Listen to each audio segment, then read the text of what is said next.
En la gigantesca cuenca Orinoco-Amazónica, que ocupa el corazón de Sudamérica, existen algunos de los últimos paraísos en un planeta degradado y angustiado por la contaminación. Durante la primavera del año 1973, un equipo de televisión española, en estrecha colaboración con algunos organismos del gobierno venezolano, llevó a cabo una serie de 18 documentales de tema ecológico que llevan el título genérico de El hombre y la tierra.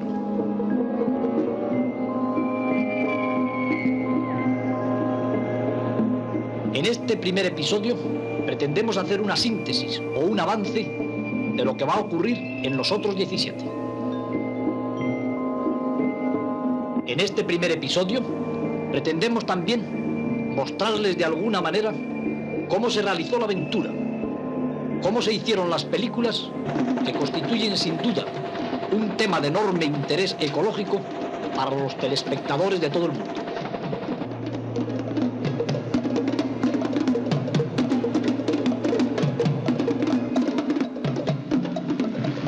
El equipo del hombre y la tierra se movió a lo largo y a lo ancho de miles y miles de kilómetros en la República Venezolana. Nos vimos obligados a emplear todo tipo de medios de locomoción. Transportamos a Sudamérica 2 toneladas de material, 15 técnicos y los más sofisticados medios, tanto en la cinematografía como en el transporte, para poder llegar a los lugares donde se encontraban los temas que pretendíamos filmar.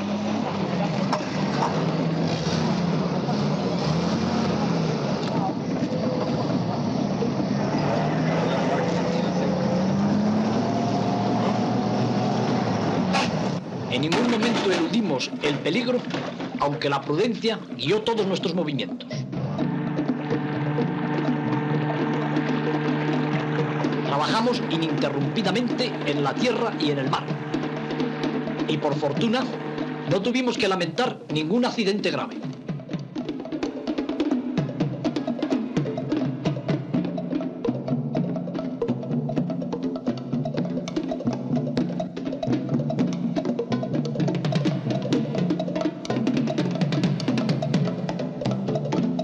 El hombre y la tierra es una serie de tema ecológico. En ella aparecerán las plantas, los animales y los pueblos primitivos. En ella aparecerá también el hombre, tanto ayudando como degradando a la naturaleza. El hombre y la tierra es una serie realizada íntegramente por un equipo de televisión española. 70.000 metros de película, 4 equipos de cámaras de superficie, un equipo de cámaras submarinas, 15 técnicos cualificados y la ayuda de 4 organismos del gobierno venezolano permitieron llevar a cabo un auténtico récord en la cinematografía zoológica.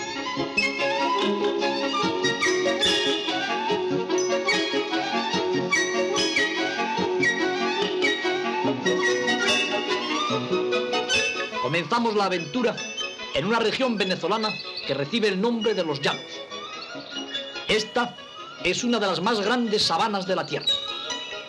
Allí pusimos a punto nuestro material recién empaquetado. No solamente había que filmar, era preciso también sobrevivir.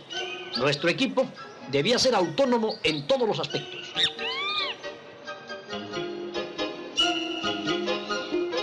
Pretendíamos también realizar estudios sobre los especímenes de la fauna y la flora de las regiones que fuéramos explorando.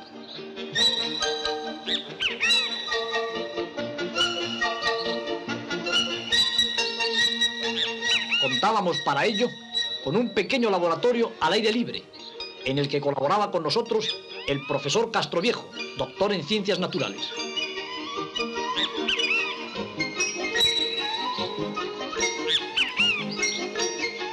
Además de filmar a los animales, les fotografiábamos también, contando con un completo equipo de fotografía fija.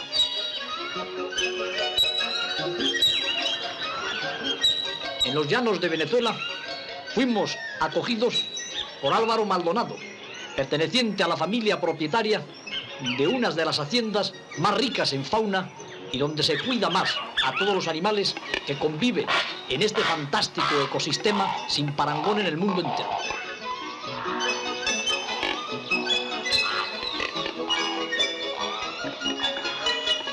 Comenzamos nuestro trabajo en los llanos contando con la ayuda del profesor Pedro Trebal, salvando de la muerte por deshidratación a una familia de delfines de agua dulce que se habían quedado aislados como consecuencia de la gran sequía que se ha padecido en el año 1973.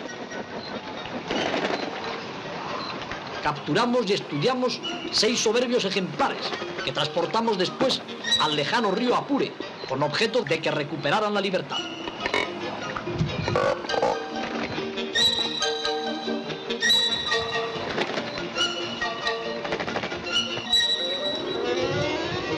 Terminada la operación de rescate de toninas, como se conoce en Venezuela a los delfines de agua dulce, nos disponíamos a explorar el amplio llano venezolano, realizando también una operación de rescate de tortugas de agua dulce o galápagos, de caimanes y de anacondas, por terrible que parezca el designio de nuestro tema en los llanos venezolanos.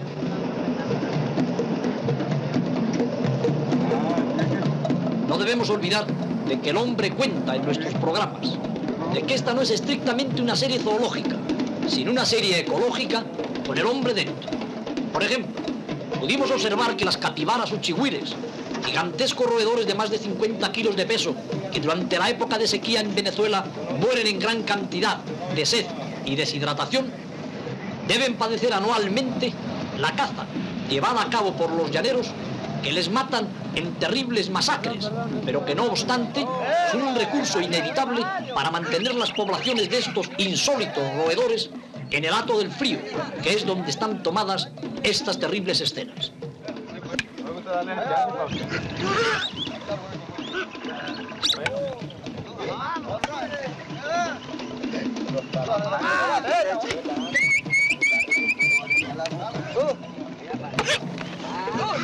Sin solución de continuidad entre la muerte y la vida, filmamos algunos de los animales arcaicos sudamericanos más misteriosos y desconocidos, como el oso hormiguero gigante. También pudimos sorprender en la reseca llanura al oso hormiguero mediano o tamandúa, que se conoce en Venezuela con el nombre de oso melero. Esta prodigiosa criatura, que se alimenta como su gran pariente el oso palmero de insectos sociales, fue estudiada y filmada en nuestra serie en todas sus actividades biológicas.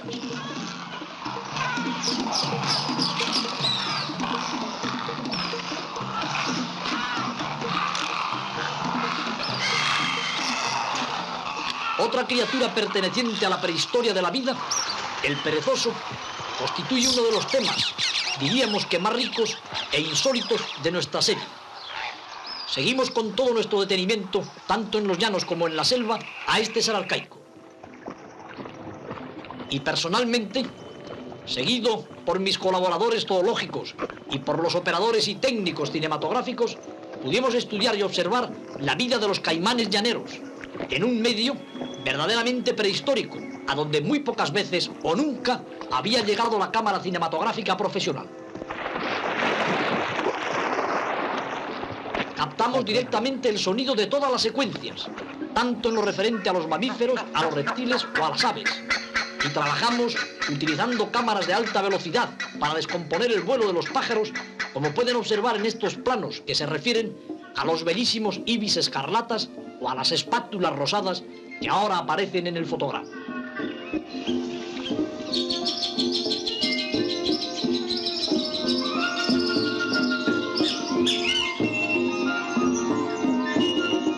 Los llanos de Venezuela constituyen seguramente el ecosistema más rico en aves del mundo.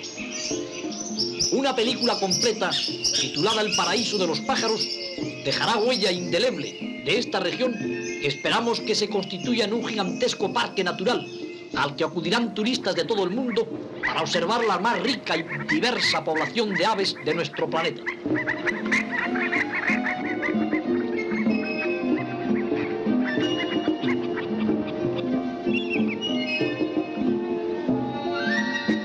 El picotijeras rastrea sobre las tranquilas aguas pasando muy cerca de los caimanes y de los cocodrilos.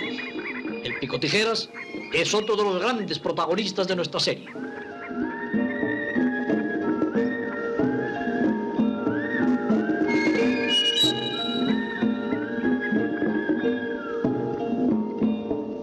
Pero no solamente nos limitamos a filmar la vida de las especies, colaboramos también estrechamente en las operaciones de rescate de los animales que iban a morir de sed y deshidratación. Por ejemplo, capturamos docenas de caimanes que trasladábamos a un río lejano. Acompañábamos a los arriesgados llaneros en tierras pantanosas que escondían bajo la superficie gigantescos caimanes y anacondas de cuyo tamaño se habían visto muy pocas en los anales de la zoología. En una de nuestras operaciones de rescate, colaboramos a salvar de la muerte más de 5.000 galápagos o tortugas acuáticas.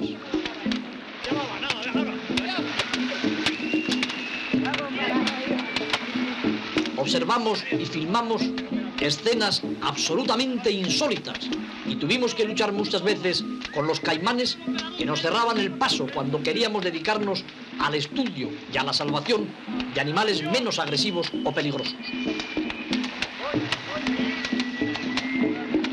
No olvidaremos nunca los peligros que implicaban las famosas pirañas, llamados en Venezuela caribes, peces que pueden despedazar a un hombre en pocos momentos.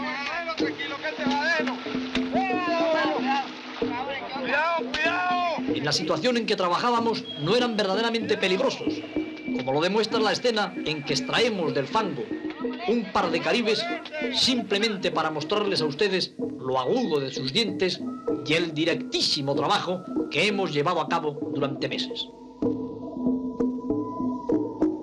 Los dientes de una piraña pueden seccionar el dedo de un hombre de una sola dentellada.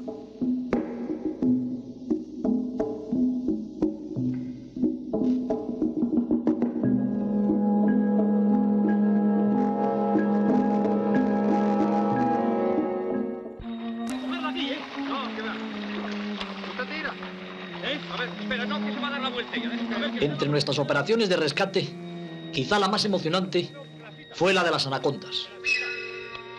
Este tema constituye todo un episodio que se titula Operación Anaconda. Queríamos extraer de su medio, es decir, del barro y del lodo, que se iba a transformar en una superficie reseca y pétrea, a media docena de anacondas que habían quedado aisladas. Era necesario cogerlas firmemente por el cuello en un medio terriblemente resbaladizo. Era necesario llevarlas a tierra firme y evitar que los poderosos anillos que pueden estrangular rápidamente a un hombre o la boca tremenda que puede hacer heridas irreparables pudieran terminar aquella operación de una manera trágica. Venga, por el bucle. El bucle. Por el bucle, como el otro. Venga, el bucle. Eso es. Arriba. Ciertamente, manejamos algunas de las mayores serpientes que han estado en manos del hombre. Afortunadamente, no tuvimos que lamentar ningún accidente. Cuidado con la cabeza, cuidado con la cabeza. Cuidado con la cabeza.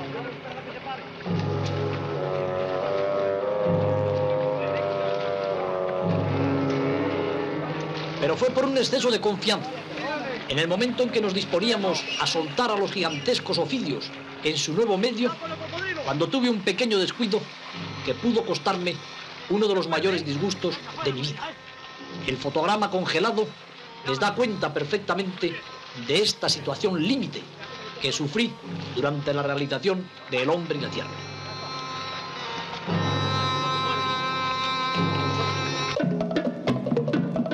Terminada nuestra operación en los llanos, nos dirigimos al límite mismo de la selva virgen del Orinoco, al último enclave civilizado, a la ciudad de Puerto Ayacucho.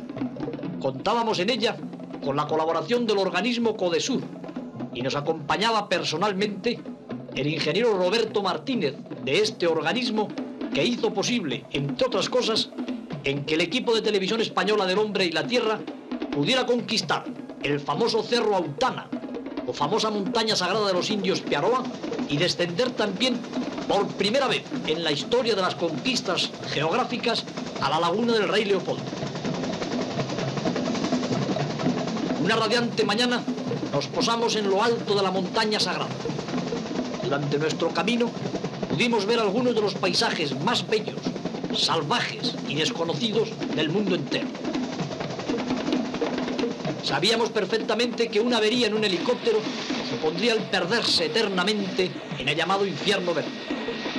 Pero tuvimos la fortuna de llegar al techo del mundo, a lo alto de una montaña inescalable e inescalada, donde pasamos toda una noche, donde pudimos trabajar, recolectar especies botánicas y zoológicas que nunca jamás habían sido clasificadas por la ciencia. Durante nuestra aventura tuvimos una gran tormenta, cayeron rayos, pero finalmente pudimos estudiar las famosas plantas carnívoras que viven en esta auténtica isla de la selva.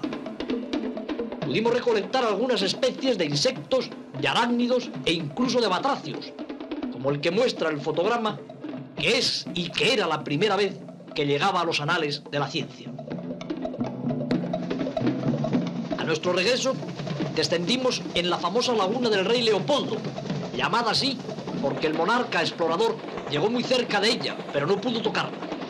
Al descender sobre una piedra en el centro de la laguna, sentí la misma emoción que debió sentir el Sherpa Tenzing cuando escaló lo alto del Himalaya. Terminada nuestra aventura en la laguna del Rey Leopoldo, ascendimos en largas curiaras monóxilas, es decir, en piraguas indígenas a motor, acompañados por el famoso indigenista González Niño, que conoce perfectamente el idioma de los huaycas y ha vivido 18 años con esta que se puede considerar como la última tribu de la selva. Navegábamos ciertamente por los ríos del paraíso. Sentíamos el canto y el murmullo de la selva y descubrimos pronto al pueblo primitivo, pueblo de gran belleza, pueblo extraordinariamente bravo, pueblo que ha pasado a la historia antropológica como uno de los grandes misterios de los indígenas que, aislados en el mundo verde, están siendo por primera vez conquistados y quizá degradados por la civilización.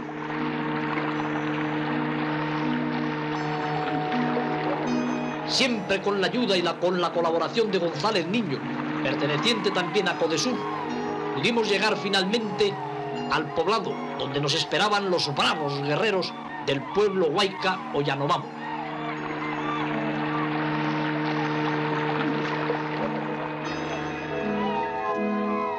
En una roca en el centro del río realizaron la danza de guerra para nosotros.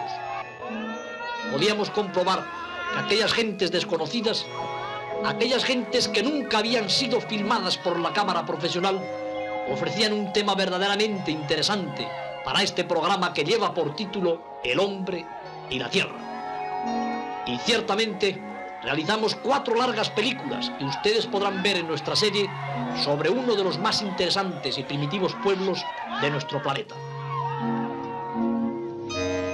Las mujeres, los niños, los guerreros, todo el poblado, en fin, posaban para nosotros y descubrían que había algo distinto del río Orinoco, de la selva, de las plantas y de los animales.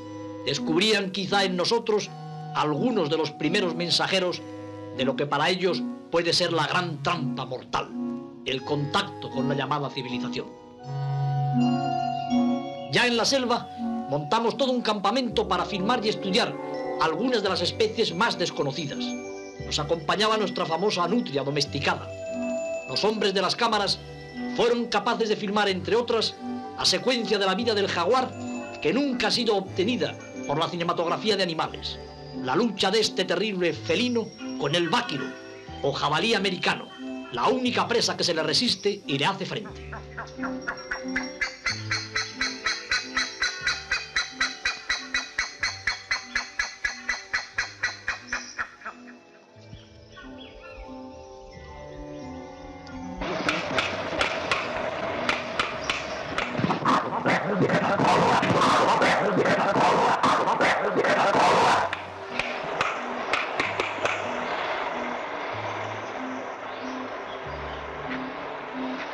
La selva infinita nos reveló muchos de sus secretos. 3 películas completas sobre el jaguar, 3 películas completas sobre las nutrias gigantes, una película completa sobre los pájaros de la selva. En fin, estábamos en un mundo que nunca había sido, digamos que, hollado por la cinematografía y que nos ha permitido obtener algunos de los documentos de cine zoológicos que pueden ayudar a que El hombre y la tierra sea uno de los grandes programas ecológicos de televisión española.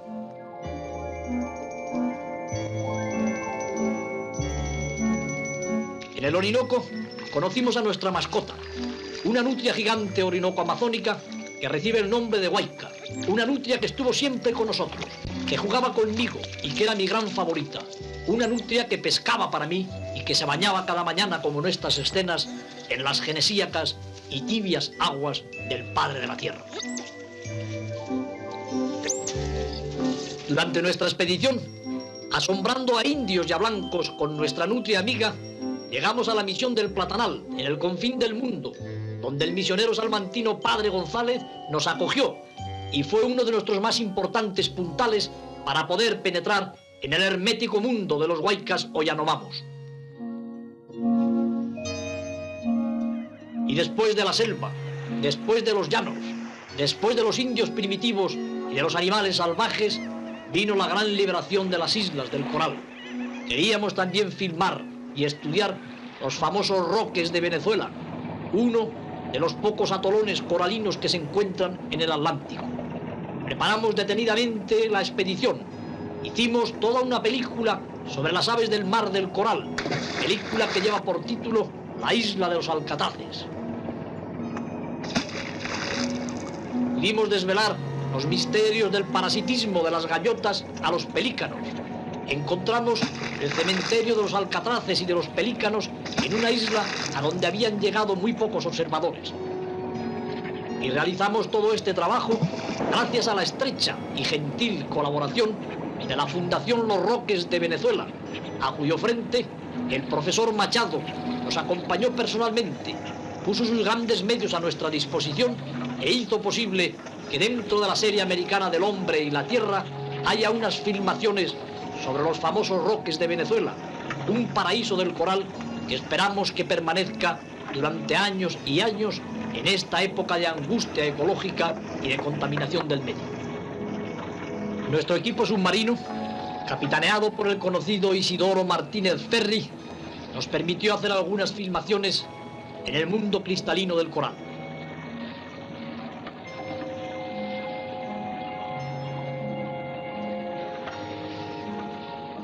La Cámara del Hombre y la Tierra de Televisión Española penetraba también en la ciudadela sumergida. Pudimos filmar los fantásticos cardúmenes de pececillos que hacen tan rica la vida en los mares coralinos. Los peces ángeles, los peces mariposa, toda la ecología, en fin, de uno de los medios terrestres más ricos, de uno de los medios por los que tanto tememos con la invasión turística que podría degradar estas aguas donde todavía se encuentran los más escondidos paraísos coralinos.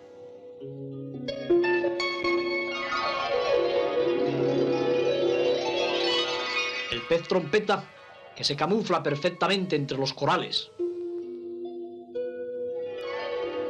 Las fantásticas formaciones de estas criaturas de aspecto mineral y de esencia zoológica.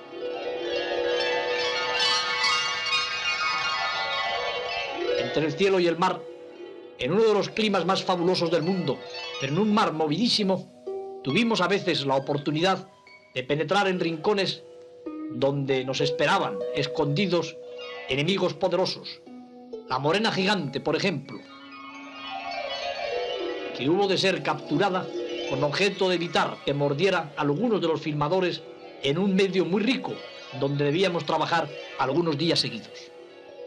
Este ejemplar tenía el peso de un ser humano y no recordaba en nada a las modestas morenas mediterráneas o de las costas atlánticas. Fueron los días de los roques de Venezuela, días de descanso, días de nostalgia. Se terminaba la aventura y desde aquí queremos agradecer a Biasa, que nos transportó, a Conaotu, que nos llevó a todas las partes, y a todos los organismos citados, Codesur, la Fundación Los Roques, y también al profesor Pedro Trebao, el agradecimiento de Televisión Española y del Hombre y la Tierra.